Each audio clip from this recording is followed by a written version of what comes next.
கர்த்தர் நல்லவர். அமரலாம். கர்த்தர் நல்லவர், கர்த்தர் நல்லவர், கர்த்தர் நல்லவர், கர்த்தர் ரொம்ப ரொம்ப ரொம்ப நல்லவர். அவர் நமக்கு ரொம்ப நல்லவராய் இருந்திருக்கிறார். இந்த 14 நாட்களும் நமக்கு விசேஷமான நல்லவராய் இருந்திருக்கிறார். எத்தனை பேர் ஆமோதிக்கிறீர்கள்? அவர் சொன்ன வார்த்தை நம்மை உருவாக்கி கொண்டே இருக்கிறது. இது கர்த்தர் நியமித்த நாள். இந்த 100 days கர்த்தர் நியமித்த நாள். இந்த 100 நாள் பரலோகம் நியமித்த ஒரு நாள். இந்த 100 நாள் ஆண்டவருடைய பெரிய சித்தத்திற்கு உள்ளான இந்த 100 நாள். இந்த 100 நாளிலே தனிப்பட்ட விதத்திலே ஆண்டவர் நம்மை மாற்ற போகிறார். பர்சனலாக ஆண்டவர் ஒரு பெரிய என்கவுண்டர் பண்ணி நம்மை சுத்திகரித்து விட முடியாத சில பாவ பழக்கத்திலிருந்து ஆண்டவர் முற்றிலுமாய் நம்மை மீட்டெடுக்க போகிறார். பர்சனலாக ஆண்டவரோடு ஒரு பெரிய கனெக்ஷனை ஆண்டவர் உண்டு பண்ண போகிறார். இந்த 100 daysல ஆண்டவர் இந்த உலகத்திலிருந்து அநேகரை வித்தியாசமாய் வேறு பிரிக்க போகிறார். யாரெல்லாம் வாஞ்சையோடு விருப்பத்தோடு அப்படியே ஆண்டவருடைய வார்த்தையை ஏக்கத்தோடு இந்த 100 நாட்களும் நீங்கள் ஆண்டவரை நெருங்குறீர்களோ அவர்களுக்கு பர்சனலாக ஒரு சேஞ்சு, தனிப்பட்ட விதத்தில் ஒரு மாற்றத்தை, ஒரு மிகப்பெரிய மாற்றத்தை ஆண்டவர் தருவேன் என்று நமக்கு வாக்கு கொடுத்திருக்கிறார். அதை நிச்சயமாய் ஆண்டவர் தருவார். ஆமேன். தனிப்பட்ட விதத்திலே மாற்றத்தை உண்டு பண்ணது மட்டுமல்லாமல் ஆண்டவர் நம்மை சுற்றி ஒரு மாற்றத்தை ஆண்டவர் தரப்போறாரு. நம்மளை இந்த இடத்துல இருக்கிறோன்னா அந்த இடத்திலிருந்து ஒரு அடுத்த லெவலுக்கு நேராய் ஆண்டவர் வளர்த்த போகிறார். நமக்கு நிறைய தரிசனங்களை ஆண்டவர் தந்து, நிறைய வார்த்தைகளை ஆண்டவர் தந்து, அதற்கு நேராக ஆண்டவர் இந்த 100 நாட்களிலே நம்மை நகர்த்தி ஆண்டவர் கொண்டு போக போகிறார். நிறைய பேருக்கு நிறைய விஷன்ஸ், நிறைய புதிய புதிய தரிசனங்கள் ஆண்டவர் தரப்போகிறார். உங்கள் வாழ்க்கையை குறித்த தரிசனங்கள் உங்களுக்கு வரப்போகிறது. எதிர்காலத்தை குறித்த நிறைய தரிசனங்கள் உங்களுக்குள்ளே உருவாக போகிறது. ஆண்டவர் அப்படிப்பட்ட ஒரு பெரிய சாட்சியாய் நம் எல்லாரையும் கர்த்தர் எழுப்புவாராக. ஹல்லேலூயா. இந்த 14 நாட்களும் தேவனே உதவி செய்தார். கர்த்தரே நடத்தி வந்தார். இன்னும் இருக்கிற நாட்களிலே அவர் ஆச்சரியமாய் கர்த்தர் நடத்துவாராக. கர்த்தருடைய பிள்ளைகளே, ஆண்டவர் இன்றைக்கு இந்த 14வது நாளில் வந்ததிலிருந்து ஆண்டவர் நம்மிடத்தில் உனக்கு ஒரு பேக்ரவுண்டு நான் இருக்கிறேன், உனக்கு ஒரு பேக்ரவுண்டு நான் இருக்கிறேன், நான் அமைதியாக இருக்கிறேன்னு நினைக்க வேண்டாம். ஆண்டவருடைய மௌனத்தை பார்த்து நமக்கு பின்னணி யாரும் இல்லைன்னு நினைக்க வேண்டாம்.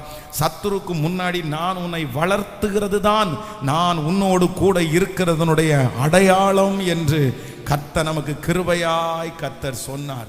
வேதத்தில் நீங்கள் 1 ராஜாக்களின் புஸ்தகத்தில் 17ஆம் அதிகாரத்தினுடைய 3வது வசனத்தை நீங்கள் வாசிப்பீங்கன்னா, ஆமேன், 1 ராஜாக்கள் 17ஆம் அதிகாரத்தினுடைய 3வது வசனத்தை வாசிக்கும் போது, நீ இவ்விடத்தை விட்டு கீழ் திசையை நோக்கி போய் யோர்தானுக்கு நேராய் இருக்கிற கேரித் ஆற்றங்கண்டையிலே ஒளிந்து கொண்டு இரு. இன்னொரு விஷயம் கூட வாசிக்கலாம்.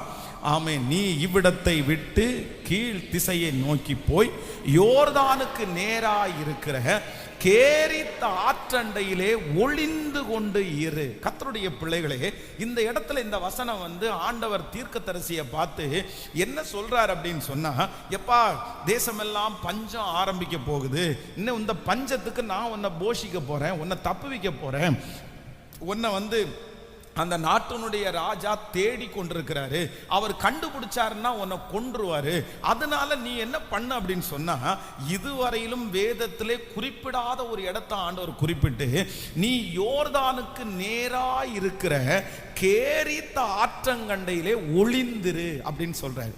கவனிங்க ஆண்டவருடைய பிள்ளைகளே. ஆனால் இதுக்கு முன்னாடி எல்லாம் நம்ம வாசிக்கும் போது என்ன வரும் அப்படின்னா, அந்த ஏரியாவில் அவங்க குடியிருக்கிற இடத்துல யோர்தான் யோர்தான் யோர்தான் யோர்தான் பிரவாகித்து வந்தது. யோர்தான் மேலே அவங்களுடைய கால் பட்ட உடனே அது பொழந்துச்சு.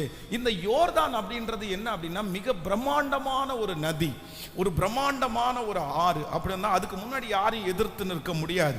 அது காலையில் நம்ம தியானிச்சது போல வேதம் சொல்லுது, அது அறுப்பு காலத்துல கரை புரண்டு ஓடக்கூடிய ஒரு மிகப்பெரிய ஆறு. ஆனா இந்த கேரித்த ஆறு அப்படின்னு சொல்றது என்ன அப்படின்னா, ரொம்ப குட்டி அப்படின்னா சப்பா இருக்கும் பாருங்க, ஒரு சின்ன சின்ன. இந்த கேரித்த ஆறு இந்த மாதிரி சின்ன சின்ன ஆறு போய் தான் அந்த பெரிய ஆத்துல கலக்கி அந்த ஆறு இப்ப என்னமா தெரியும் அப்படின்னா பிரம்மாண்டமா தெரியும். அப்போ இந்த சின்ன ஆறை எங்கேயுமே குறிப்பிடப்படலை, யாருமே அது ஒரு பெரிய ஆறா அதை கன்சிடர் பண்ணல. அப்படின்னா பொதுவா ஒரு இடத்துல டூரிஸ்ட் வந்தா கூட பாத்தீங்க அப்படின்னா பிரம்மாண்டமா ஓடுறது நோக்கி தான் போவாங்களே தவிர இந்த சப்பா இந்த சின்னதா இருக்கிறது மேல எல்லாரும் பிரிய வைக்க மாட்டாங்க. அப்போ நான் என்ன நினைக்கிறேன் அப்படின்னு சொன்னா, இதுவரையிலையும் யோர்தான் யோர்தான் யோர்தான் என்று பேரெடுத்து கொண்டிருந்த அந்த யோர்தான், ஆனா கர்த்தர் ஒரு காலகட்டத்தில் தன்னுடைய தீர்க்கதரிசியை ஒளிந்திருப்பதற்கு கர்த்தர் கேரீத் என்கிற அந்த சின்ன குட்டி ஆற்றை கர்த்தர் தெரிந்து கொண்டு ஊழியக்காரனை அங்க கொண்டு போய் கர்த்தர் உட்கார வைக்கிறார். நான் விசுவாசிக்கிறேன், நான் நம்புறேன், ஆண்டவர் இந்த சத்தத்தை கேட்டு கொண்டிருக்கிற உங்களை முன்னணியில கொண்டு வருகிற நாள் சீக்கிரமாய் வரும் என்று நான் நம்புகிறேன். ஹல்லேலூயா. இதுவரைக்கும் எத்தனையோ பேருக்கு நீங்க ஒருவேளை சப்பா, நீங்க ஒருவேளை அசிஸ்டண்டா, இல்லைன்னா நீங்க ஒருவேளை பின்னாடி இருந்து அநேகரை வளர்த்து விட்டிருக்கலாம், அநேகருக்கு நீ ஒத்தாசை பண்ணி இருக்கலாம், அநேகரை உருவாக்கி விட்டிருக்கலாம், அவர்கள் வளர்ந்து பெருகி பெரிய ஆட்களாக கூட மாறி இருக்கலாம். ஆனா நீங்க எண்ணமற்று போகலாம், நீங்க கேட்பாரற்று கிடக்கலாம், நீங்க ஒரு சாதாரணமான ஒரு இதா இருக்கலாம். ஆனா நான் நம்புறேன், இந்த 100 நாள் ஜெபம் முடிகிறதற்குள்ளே கர்த்தர் நமக்கு இரக்கம் செய்வாரானால், ஹல்லேலூயா, எப்படி அந்த கேரீத் ஆற்றை கர்த்தர் தெரிந்து கொண்டாரோ அதே போல கர்த்தர் இருபுறமும் கரை புரண்டு ஓடுகிற அந்த காரியத்தை விட்டுட்டு நீங்க முன்னணியிலே நிற்கிற நாட்கள், உங்க பிள்ளைகள் முன்னணியிலே நிற்கிற நாட்கள், ஆமேன், உங்க குடும்பம் முன்னணியிலே நிற்கிற நாட்கள் வரும் என்று விசுவாசிக்கிறவர்கள் கரங்களை மேல தட்டி முழு மனசோட இந்த வார்த்தையை நான் அங்கீகரிக்கிறேன், இந்த வார்த்தையை நான் அங்கீகரிக்கிறேன், இந்த வார்த்தை அப்படியே நடப்பதற்காக நன்றி, இந்த வார்த்தையை நிறைவேற்றுவதற்காக நன்றி. ஸ்தோத்திரம் ஸ்தோத்திரம் ஸ்தோத்திரம். கர்த்தர் தீர்க்க தரிசனமாய் சொல்லிக்கொண்டே நம்மிடத்திலே இருக்கிறார். அவருடைய வார்த்தை தரையிலே விழுவதில்லை. அவர் நினைப்பாரானால், அவர் நம்மேல் கண் வைப்பாரானால், கேரீத் ஆற்று எப்படி பேசப்பட்டதோ அதே போல, ஆமேன், உங்களுக்கு முன்பாக இருக்கிற பெரிய பெரிய ஆட்களை தாண்டி அதைத்தான் ஆண்டவர் சொல்லுகிறார். எகிப்தின் சம்பாத்தியம், எத்தியோப்பியாவின் வர்த்தக லாபம், நெடிய ஆட்களாகிய சபையரின் வர்த்தக லாபம் தாண்டி உன்னுடையதாகும் என்று சொன்ன. ஹல்லேலூயா, ஆமேன். பிரம்மாண்டமாய் பேசுகிற அது எல்லாவற்றையும் விட்டு கர்த்தர் தெரிந்து கொண்ட அந்த கேரீத் ஆற்றில தான் கர்த்தர் தீர்க்கதரிசிக்கு ஒரு பெரிய அடைக்கலம் கொடுக்கிறார். இதை நீங்க அப்படியே நீங்க நம்பணும், அப்படியே நீங்க விசுவாசிக்கணும். நான் நம்புறேன், ரொம்ப பிரபலமாய் பேசுகிற ஜனங்கள் மத்தியில் நீங்க இருக்கலாம், அவர்களை உங்களுடைய கண்ணு ரொம்ப பிரம்மாண்டமா பார்க்கலாம். ஆனா நான் விசுவாசிக்கிறேன், கர்த்தர் அடுத்த இதுல எங்க யாரை கொண்டு வர போறாருன்னா, கர்த்தர் உங்களையும் என்னையும் தான் ஆண்டவர் எடுத்துட்டு வர போறாரு. உங்களை என்னையும் தான் எடுத்துட்டு வர போறாரு. நீங்களும் நானும் தான் அந்த இடத்துக்கு வரப்போகிறோம். கர்த்தர் உங்களையும் என்னையும் தான் ஐடென்டி பண்ண போறாரு. கர்த்தர் உங்களையும் என்னையும் தான் ஒரு லொகேஷனா கர்த்தர் சொல்ல போறாரு. இதை நம்புறவங்க ஆமேன் ஜெபம் பண்ணிட்டு இந்த வார்த்தையை ரிசீவ் பண்றவங்க நீங்க கொஞ்சம் கூட மாறாம ஹல்லேலூயா, நீ விசுவாசித்தால் தேவனுடைய மகிமையை காண்பாய்.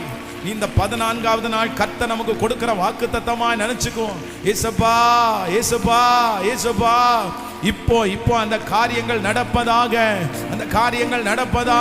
உம்முடைய சித்தத்தின்படி நடப்பதாக. ஹல்லேலூயா.